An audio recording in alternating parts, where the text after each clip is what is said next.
میدونی فیل اگر در سالن نشینی میتوانی درباره چیزی که خواهی فکر نمایی و هیچ کس به تو خلال نمیرساند.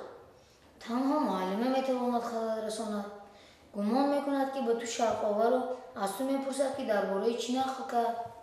من التماس میکنم که سوالشان را تکرار کنم و این دم زنگ صدا میدهد. همین که تو را پرسند زنگ میزند. اگر او نخواهد همه چیز را از نو تکرار کنم. معلم البته تو را میپرسند. معلمه میدانند. هیچ گپ نه، ولی آن کس باید همه را بپرسند. بهاهای سالانه را باید گذارند.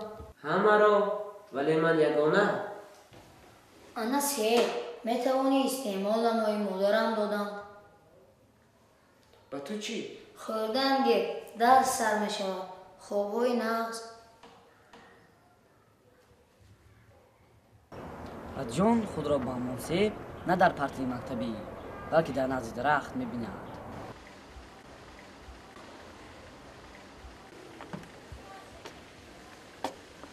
سلام، شمایان از کجا؟ هیچگاه ندیده بودم پیش شمایان را. سلام جان، ما از عالی. این همین خلقه در کجاست این که؟ در یونان. ولی شمایان از کجا نامی مرا میدانید؟ ما آدمان عادی نه. ما نمیرنده ایم و بسیار چیزها را میدانیم. آنا من گیره زنی خودی زیست. کی بودن او را کنی یاب؟ شاید افرودیته باشه. بله یافتی. این افرودیته خدای محبت است. حالا هر دوی ما سیب میخواهیم. من هم سیب میخواهم. خیر میلش میتوانم با شمایان تقسیم کنم. نه باید همش رو دهی. مایان آخر خدایانه. شمایان 2 نفر. خطا میکنی. 3 نفر. سیممان حالا میآید. شاید افینه خدای جنگ. یافتی. سیب را با شمایان میمونم. اشتیای تام. نرو. تو باید انتخاب کنی که سیب به کی میرسد. و من از این چی سود؟ اگر مرا انتخاب کنی سیب را به من دهی در قرض نمیمانم. خانه‌دار شوی را من پرستارم و با انعام‌های بهترین تو را بای میگردانم. تو صاحب زنی وفادار، عائله مستحکم، کودکان سالم و خانه بای میشوی. سراسیمه نشم. من هم بعضی چیزها را میتوانم. من خدای عشقم. در عشق غالب میبرایی و بعد عشق تو با محبت تو چند جواب میدهند. فکر کن. زمانهای پیش کیم که علاقه انتخاب کرده بود عشق را انتخاب کرد به عوض از جنگ را صاحب شد. نه رحمت، ما افینه را انتظار نمیشویم. من جنگ را نمیخوام. افین نیز با کاسبگران صنعت پرستاری میکنه. موسیقی را دوست میدارم. خیلی بایگری هم ضرر نمیکند. مگر بخت در عائله مستحکم و اتفاق نیست. ولی زن را من میتوانم خودم انتخاب کنم. بله خودت انتخاب میکنی و عائله شما را هیچ کس جدا کرده نمیتواند. اینش در قدرت من است. ببخشید من باید شما را ترک کنم. ولی این زنگ به تنفس است. بله. پسرچه زیبا و این خیلی هم ساده نیست. خیر عزیزم، شوهرم را با میوه تازه و غلبه نوبت شاد میکنم. اپا جان شما تنها مادران در کجا شد؟ شوهرش را با دیت سیبین شاد میکنه. شما چی گفتنی؟ گیر شرط را برید. انتخاب به دست او افتید. شما مرا انتظار نشده تا؟ من التماس کردم ولی جان چی؟ گفت که جنگ را نمیپسندد. به غلبه ها پروا ندارد. بخت را در عائله مستحکم و اتفاق میبیند. گیر به او وعده داد. خیر فهماندن لازم تا بداند که بخت در پول نه و حتی عائله هم از همه چیز دفاع نمی کند. مادر اندرمان گیر مرا بعد میبیند. من یا خودم قدرتی با او برابر شوی را ندارم، ولی اگر ما همراه شویم غالب میبرایم. بیا اتفاق میبندیم و دوستان به ما مدد میرسانند. تو دختری دوست داشته ترین پدر میباشی. تو را باشد همه دوست میدارد. در جایی که عشق است یاردمچی اولین صنعت است. برادرمان اپولون ما را دستگیری خواهد کرد. هی مردم، بشنوید امر شاه تیندره رو. هر کسی که شاه دختر یلنا را به زنی گرفتنی است، شاه به بزم تکلیف می نماید. نه در مبارزه های حربی، بلکه در سرودخوانی قوه آزمایی می کند. سرودخوانی را خیلی شاه دختر می پسندد. بگذار خواهشمندان همه را با صنعت خود به بزم تکلیف نمایند. به جای سپر و شمشیر دایره ها را بیارند و در کدام زبان نباشد سرود بخوانند. خودی اپولون خدای صنعت فستیوال را میبرد و شاه دختر خودش نامزدش را انتخاب می نماید. حاکمه خدایان و آدمان، خیلی از خدمت شما شادم و از غلبتان خرسندم. من نیز در نزد شما قرضدار نمیمانم. شما را به بزم تکلیف می نمایم. خدای صنعت اپولون به من پیشنهاد تکلیف نمود که بگذار آدمان مسئله های بحث‌طلب را نه برای جنگ، نه برای حیله و نیرنگ، بلکه آشکارا برای صلح حل نمایند. چه وضع در پیش است؟ بسیاری های شاهزاده الین را به زنی گرفتنی، گپ نه تنها درباره مال و ملک، چون در این سب یگان آسیب نیست، در او هم یگان کمبودی دیده نمی شود. ضدیت ناچار، کسی خفه می شود مثل آفرودیتا. او بی‌سبب مانده به من تبسم می کند، ولی در قلبش آتش فروزان. جاهل شدن لازم نه، با او نازکتر شود. صلح را در عائله من خواهانم. خیر، چه وضع در پیش است؟ فستیوال موسیقی شاه تیندره تکلیف می کند. او هم می خواهد همه مسئله ها را به جنگ حل کند، نه در صنعت جنگ. بگذار آدم مسابقه کنند، نه عرس و پلد در جشنواره را می برند، بلکه خدای صنعت اپولون می برد. تو پسر ما عریس را نزد می بینی. می دانم او تیز در می گیرد، بی طاقت. و همین خیل هم او به من عزیز است. ولی به تو می گویم که در ساحه صنعتی که اپولون رهبریش را به عهده دارد، خیلی حسودخواری و نیرنگبازی ها در بین آنها جا دارد. این صنعتکاران آدمان بی‌وجدان زیادند، ولیکن آدمان پاک وجدان خیلی بسیارند و آنها به آنها امکانیت میدهیم قلب‌های آنها را میسنجیم. خیر، هرچی باد آباد، من در آن اشتراک خواهم کرد. آیا به خدایان باوری کرده می شود؟ گیره به من کامیابی ها وعده داد. شاید فراموش نمود وعده هایش را. کارهایش خیلی زیاد. نه، فراموش نکرده است. یگان اشاره را از تقدیر انتظار شوم یا خودم حل کنم. اشتراک کنندگان زیادند. غالب یکتا، اما میباختگان زیاد. با آوازم آدمان گوش میکرده باشند یا میخندیده باشند. خیر، اشتراک میکنم. هرچی باد و باد و چیزی را که تقدیر روا کند قبول میکنم. آفرین جان، تو درست حل کردی. با تو فخر می نمایم. شما از کجا فهمیدید؟ خدایم. در دل تو بخواندم. باور کن و بکن و بدان من با تویم. اشتراک کنندگان زیادند. آنها خیلی با استعدادند. بله، ولی آواز تو را همه میشنوند. کوشش نما که من از برای تو روی سرخ نشوم. درست است که خود اپولون فستیوال را میبرد. بله، اپولون میبرد و خود زیس بزم را نظارت میکند و من هم در نزد زیس میشوم. ولی مایان را نکن. ما ناعیان میشویم برای همه اشتراک کنندگان. پس من چی سرود خوانم؟ خودت انتخاب کن. هر چی که دلت میگوید. تا حال کارهایمان خوب رفته ایستادند. اپولون ما را دستگیری نمود. مسابقه را تشکیل کرد.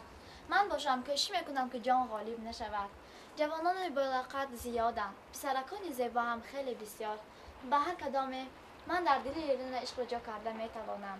عشق یلین چو آتش بیدار و علنگه میزند. کرا ما دستگیری خواهیم کرد؟ شاید فیل را با جان دوست بودن رقیب می شوند. دوستی فراموش خواهد شد و از این زخم صمیمی آواز جان دیگرگون و نفس کشش آزرده می شود. تو خدای عشق یا جنگ افرادیت دستگیری کردن ممکن، ولی چرا بین آنها نزاع اندازم؟ من به این راضی نیستم. اولا تو از من بهتر میدانی که از محبت تا نفرت یک قدم. دوم آنه که ما مقصدهای غیر را تا آخر نمیدانیم و جان دوستدار اوست و او را طرفگیری خواهد کرد. تو هم جان را دستگیری میکردی اگر او تو را انتخاب میکرد. من با اپلان گپ میزنم. او کداوری اساسی است. بگذار او داوری را حقانی کند و بزم حقیقی شود. تبسم های سنئی، کپکان ها، سوزن خلانی چی لازم؟ خیر، و پدرم خبرکشی کن. درباره نقشه های من بگوی. نه، نمیخواهم پدرم را با خبر ناخوش رنجانم. من بازی را صاف دیلانه میبرم. بگذار خودی روش واقعا نشان دهند که کدام پرستاری مرا نایل است. چی از همه دراز عمرتر است؟ تماشابین، سخن یا سنگ؟ قصری که سالیان دراز ساختند یا سرود که چندی صدا میدهد و تنها در دل نقش بندد؟ از ساختمان‌های زمان روزکی چی مانده است؟ ولی زنده اند شعر و شهرت شاعر. از گوشه‌های گوناگونی عالم به بزم شاه تندره آمدند. شاه آنها را با تبسم پیشواز میگیرد، با سخن خوب و دسترخوان شاهانه پرناز و نعمت پذیرایی میکند. ولی نه سخن خوب شاه، نه دسترخوان پرناز نعمت آنها را به اینجا آورده است، بلکه شاید یلین عیسی جمال می باشد. انا او بادگانه ستاره در نزد تخت شاهی، ولی کجاست اپولون؟ انا او آماده ایستاده است و تنها نه، با جان چالاکش. به همه سلام. آفرین تیندره، بزم را خوب تشکیل کردی. چقدر استعدادها. بعضی ها در نزدیک زندگی میکنند، دیگرها از جای دوردست آمدند. به همه تان بردباری خواهانم. من با دقت هر یک شما را گوش میکنم و بردن بزم را از ستاره دگانه یلین خواهش میکنم. به آنها جانم یاری میرساند، در دایره خوب مینوازد. نترسید، او خردسال است، در مسابقه اشتراک نمیکند.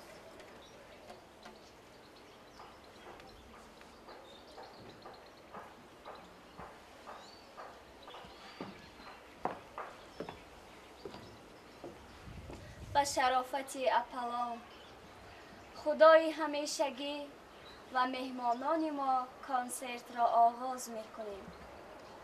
اولین برآمد به مهمان از ملک‌های دوردست نصیب گشت. نام او سپهر. بگویید شما از کدام مکان؟ من از زیر ایثار به شمایان سرود یک خنده‌کنه گل را خوانده می‌دهم.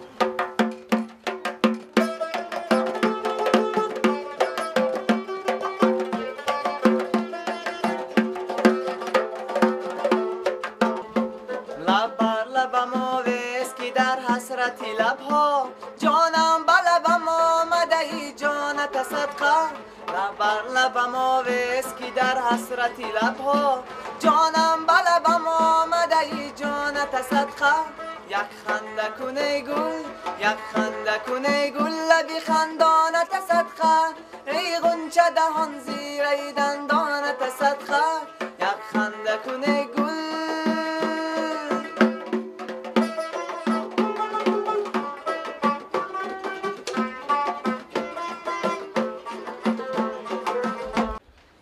کامیابی منتظر هم شدن لازم نشد. یکم سرنده خود سزاواری دست یلین است. پسرکم کلی نزدم بیا. چه خیلی ماهرانه بازیدی و تو فخر میکنم. سرود پسرند آمد، سرنده سزاوار است. بله سوپر. آیا شما پس صدای را نشنیده بوده؟ اولین مرتبه او را میشنوم. میخواهی به سپر یاری رسانی؟ خیلی. شما چه نقشه تیار کرده این مادر؟ کمان ناین خود را برارو تیری با اعتماد را به دل یلین نفرست که خطا نخورد.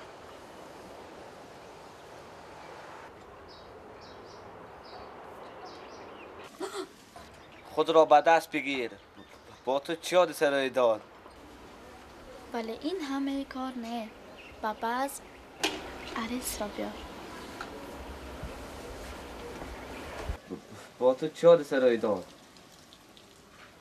چون این حادثه اولین مراتب به من روی داد. تا حال در گوشم و دلم آواز او را میشنوم. آوازهای دیگر به من هیچ لازم نیستند.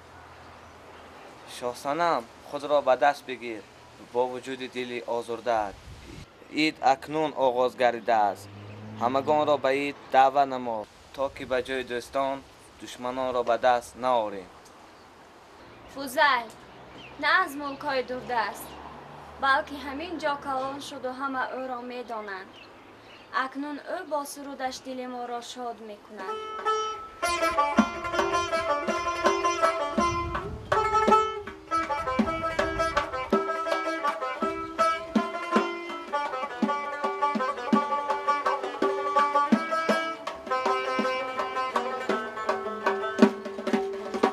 دل میگه برو برو یک دلم میگه نرو نرو طاقت ندارد دلم به تو چی کنم پیش عشق زیبا زیبا غیر کوچک دنیا با یاد تو من هر جا در دشت و دمن سلطان قلبم تو هستی دروازه های دلم را شکستی پیمان یاره به قلبم ببستی چشم انتظارم سلطان قلبم تو هستی دروازه های دلم را شکستی پیمان یاره به قلبم ببستی چشم انتظارم. حافظی اول هم خوب بود ولی اینش به ما عزیزتر زیرا از ملکهای خودمون. انا مسئله استعداد را بها دادن خیلی مشکل. چطور یکی را برداشت نمایی که دیگران خفه نکردند. بعضن در آغوش گرمی خلال نمیرسانم برادرم اپلون. ارس برادر ما به همه شده میرندگان میگذرانه در نزدم نشین. آزمایش نو شروع شد. تنها 2 نفر برآمد کرد. سیومی کیست؟ نوبت جان استعداد خود را نشان دادن. جان؟ به تو موفقیت میطلبم. انا بگیر به تو باطلی کلام آوردم تا که به همگان برسد. تو باشی در این هوای گرم اولین میشه. به جان خدا. حاضر تشکیل میکنیم. اجازه دهید اول من بنوشم. اینقدر خنک؟ راست از یخ. اقلا کمی باید گرم کنیم. به آواز میماند. دخترک تو میتوانی ننوشی. جان را من خودم زیافت میکنم. من خیلی منتدارم و لیکن بعد می نوشم. حالا من در صحنه‌ام و به سرودخوانی تیارم. او میترسد که سلاحش را استعمال میکند. اینجا مهارت نشان میدهند و نه مالها تکلیف میکنند. برای چی جان را مجبور میکنی؟ و تو معقول باشد خودت بینی. من تکلیف میکنم و برات نموده این تکلیفم خواهش ندارم. انا دوست داشته تی حاضر همه بزن را ویران میکند. کی او را جغ زده باشد؟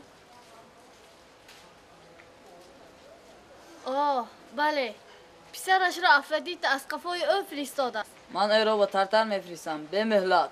سراسیمه نشو. نوشم یا ننوشم؟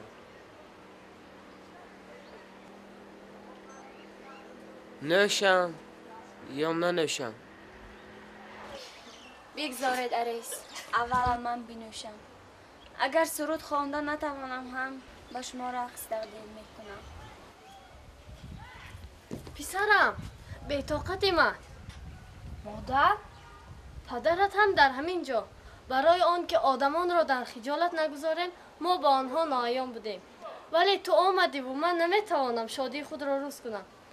پسرم التماس میکنم سخن ستاره را نه تنها قبول کن بلکه با او رقص بکن. همه میداند تو جنگاور اشدی ولی من باشم در خاطر دارم چگونه در کودکی در زانم میرقصیدی. بگذار ببینند اریس در رقص چگونه است.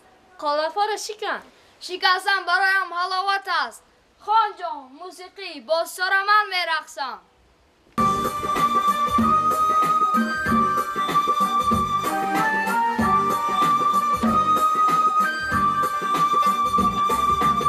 چی دردی عذابی چی شبی بخوابی من در یاد تو باشی در یاد کی همه قگپا همه بسیار و تو چی شد برای تو دلی من میزنه دو نمیرسی چی خیلی آدم میمیره به آب تو را یاد میکنم ملی روم تگی خواب چی دردی عذابی چی شبی بخوابی من در یاد تو باشی در یاد کی برای تو این همه خواست و آرزوهای دل بروی تو زیستن در این دنیا تنها مشکل برای تو از آسمان ستاره ها را میچینم بروی تو هر شب و روزا من میگیریم به تو دل در عذاب مانده است تو را دادم از دست میگیریم من به تو میگیریم هر دم به نفس ماندم جانی من تنها به تو برای تو این همه خواست و آرزوهای دل بروی تو زیستن در این دنیا تنها مشکل برای تو از آسمان ستاره ها را میچینم بروی تو هر شب و روزا من نگیریم به تو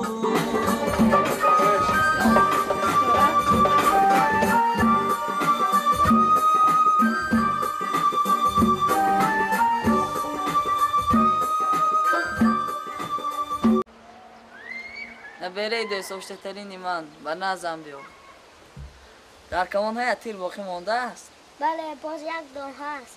و دل ستاره روان کن به گیر تفمن نمایم و جان مایل دارد حاضر من بابا جان. سب میخواهی؟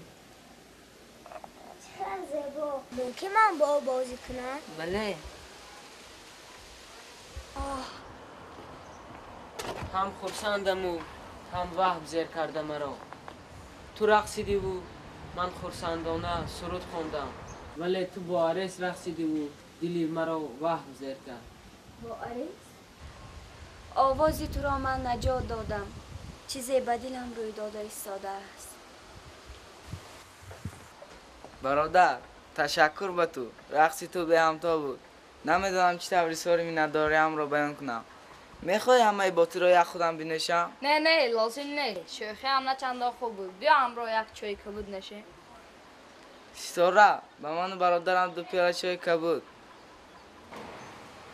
پسرچه چوست و چالاک چی در دستت نتمام نداره؟ این سب تحفه بابایم. بابای تو بدواهیمه و جدی ولی برای یک سه پسر دو سالتهش را جنگ نمیکند باقی زنش نمیشه من خودم تو را با وضع تکلیف کردم و با آنچه که دارم ضیافت میکنم.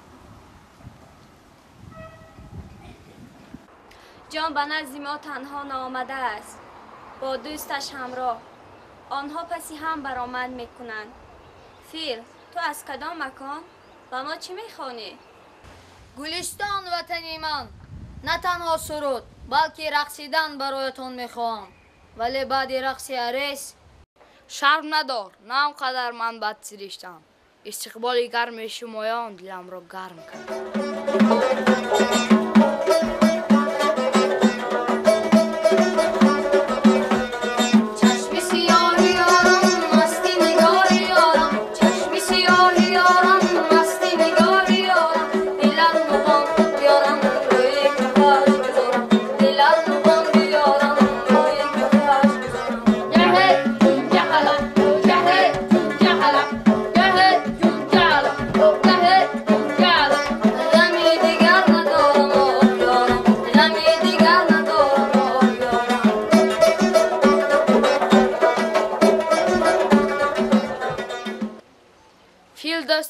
کی به تو یاد داد آشکار گپ زن کس این خیلی زیبا رقصیده و هم با آواز شیرین خود سرود خواند اینش را بار اول میبینم میدهم آنچه که دارم من این میوه را خوب میشناسم او گاه جنگ و جدال گاه خرسندی میآورد خورسندانه داده خورسندانه قبول کردن مگر این حکمت و خیرت نه؟ ستاره نه تنها برادری من بلکه مهمانهای زیاد انتظاری تامند. پیش از تنفس یک خواهش دارم.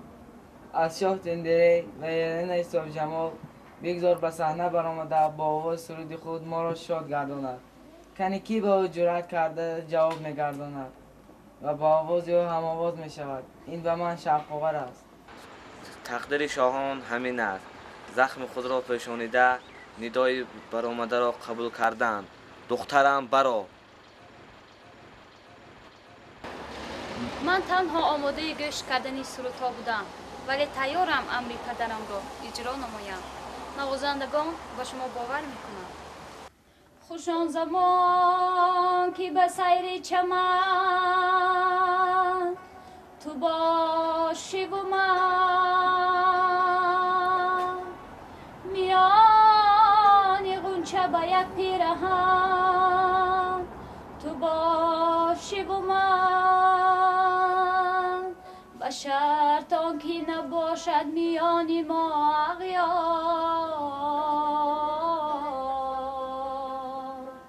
پیاله باشد و می باشد و تو باشی و من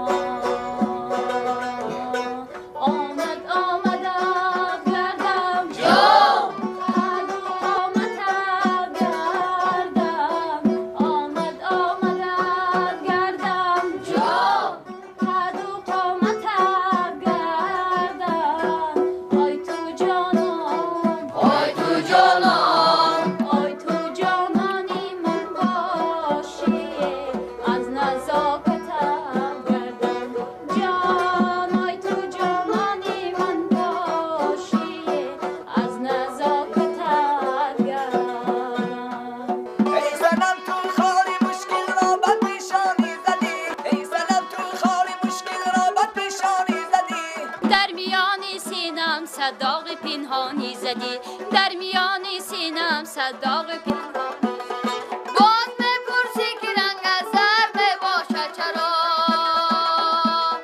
باز میپرسی که رنگ از زر میباشد چرا حالی من میدانی و خود را به نادانی زدی حالی من میدانی و خود را به نادانی زدی چشم شهلا روخی زیبا قدیرن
تنفس